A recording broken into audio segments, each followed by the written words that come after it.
petition right now, and I will have it linked down below for you guys to sign. You can sign it whether you're in the UK or not, but it's basically to include Black history in the mandatory school curriculum, which is like crazy that it isn't. But I basically wanted to talk today about the whole Black Lives Matter movement and everything that's circulating on social media and the protests. It really just doesn't feel right to upload anything, and I didn't want to make a specific video on it because again, I'm a white person. If you're listening to me speak about it but you haven't listened to people of colour speak about it, please don't make me like a significant source in your research and learning and everything, because in case you can't tell, I'm white, so my opinion doesn't really matter. Like, it's not good enough as white people to be nervous and scared of saying the wrong thing, because we have to think about, well, why would we say the wrong thing? The fact that we might class ourselves as not racist and yet we're scared of saying the wrong thing shows how little we actually understand people of colour and their own experiences. So I think if you're someone who hasn't spoken up about racism or the Black Lives Matter movement, and you're white and you're doing it because you're scared to get something wrong, that in itself is inherently upholding the system that is racist and that does oppress people of colour, harming them and killing them, and you know, it all comes from the same tree, that it's not a few racist bad apples and we think we're part of the good tree. It's like the whole tree is infected, the tree being society. So I'm gonna have a bunch of resources linked down below, and I'm gonna link petitions that I've signed, and again, the petition on introducing Black history into UK curriculum. There are still a lot of bail funds as many people are being arrested, and I just saw this morning, which is crazy, that New York have just suspended habeas corpus, which basically means that the police have the right to arrest anybody to try and control the protests. Apart from signing petitions and donating, which is all important physical ways that you can actually help and make a difference, I understand that protesting isn't an option for everybody. We are still in the midst of a global pandemic. There are already positive changes that are happening because of a protest, and it's been a week. All the officers have finally been charged with George Floyd's murder, which, you know, it should have happened instantly, but that is a result of the protest. And I saw that LA are defunding their police department considerably and redistributing that money into communities of colour, which is amazing. The really important lasting work is for white people to educate themselves, and not by like DMing your black friends and just asking your black friends their opinions, even though it is obviously important to talk to black people about their experiences, but just go out and find it for yourself, because it's all there on the internet. I sat down with my parents the other night and we watched 13th together, which is a documentary on Netflix, but it's also on YouTube for free. I learned so much about the history of racism in the US. If anybody knows a documentary that is based on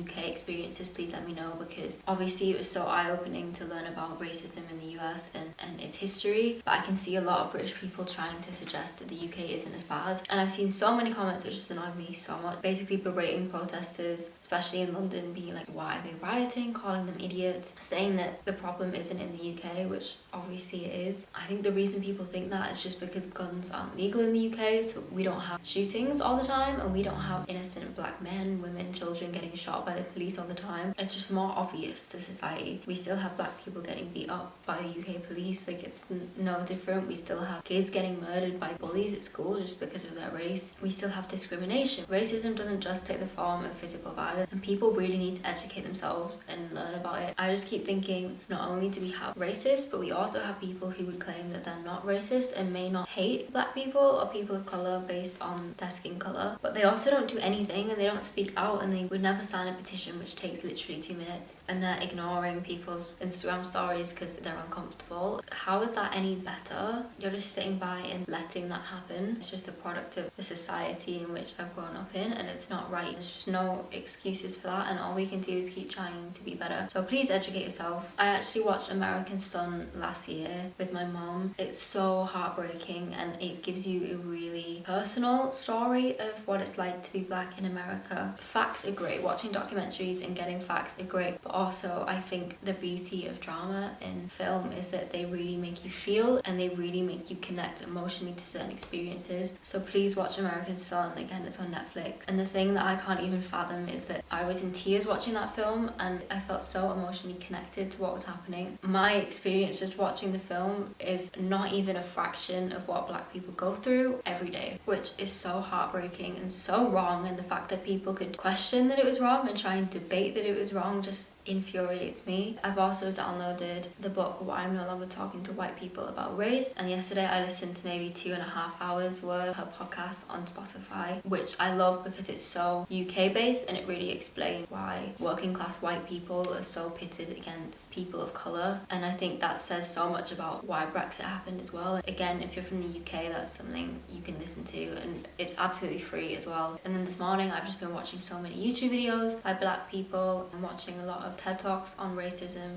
and just people's experiences. And you might think you don't need to hear people's experiences because you understand intellectually what's going on, but the least you can do is listen to how other people are treated by people of your own race and how your silence contributes to that. And I don't see how you could ever begin to understand it if you don't listen. I don't know why people think it's enough to just repost pictures on Instagram saying, oh, white solidarity, like we stand with you, Black Lives Matter, and then not actually like listen to black stories at all. I know you're on YouTube, I know you're on Instagram. We're literally in a pandemic and most of us aren't working. Like, you have the time to sit down and watch a 10-minute TED Talk from people of colour explaining their experiences and providing ideas for solutions and really giving white people stuff to think about and become uncomfortable about and confront about themselves, and people just won't do it. Like, it makes me so angry, and I hope this has made some of you maybe reconsider your own actions. And don't get me wrong, like, I have a long way to go. We all do. We all have to do better. I just feel so sad and heartbroken, and then I think about how that's a privilege to feel sad and heartbroken when something like this happens to somebody else that I know will never happen to me as a basis of my race. It's so privileged for us to be feeling uncomfortable. So I think the fact that white people are unwilling to even feel uncomfortable is just so infuriating, because white people don't understand that that is a privilege, because we get to feel uncomfortable. People of colour don't feel uncomfortable. They feel scared, they feel frightened, they feel a huge sense of injustice, and rightly so, and even more that I couldn't possibly put into words. So don't listen to me talk about how people of colour feel, because like,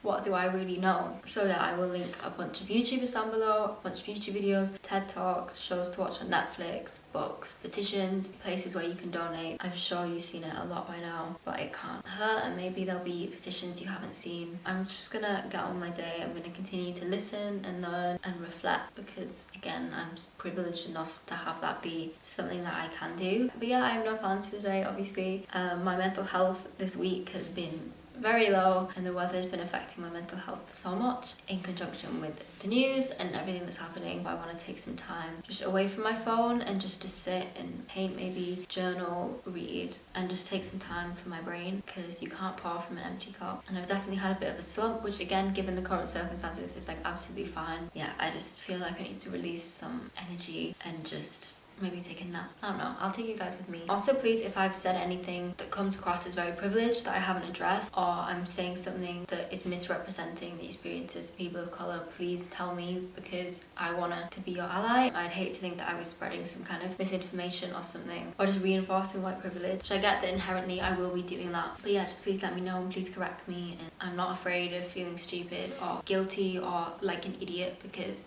I'm responsible for my own actions. So yeah, those are my thoughts. I will keep you guys updated today, and I don't know how much I'm gonna feel like speaking in this video, so I think I'm just gonna try and include some relaxing b-roll and kind of help you guys just stay calm. Like, I want to inspire and motivate people, but I also want to help people's mental health, and it's definitely a fine line and a fine balance. So yeah, I don't know how much I'll be updating you guys verbally, but just expect some b-roll. And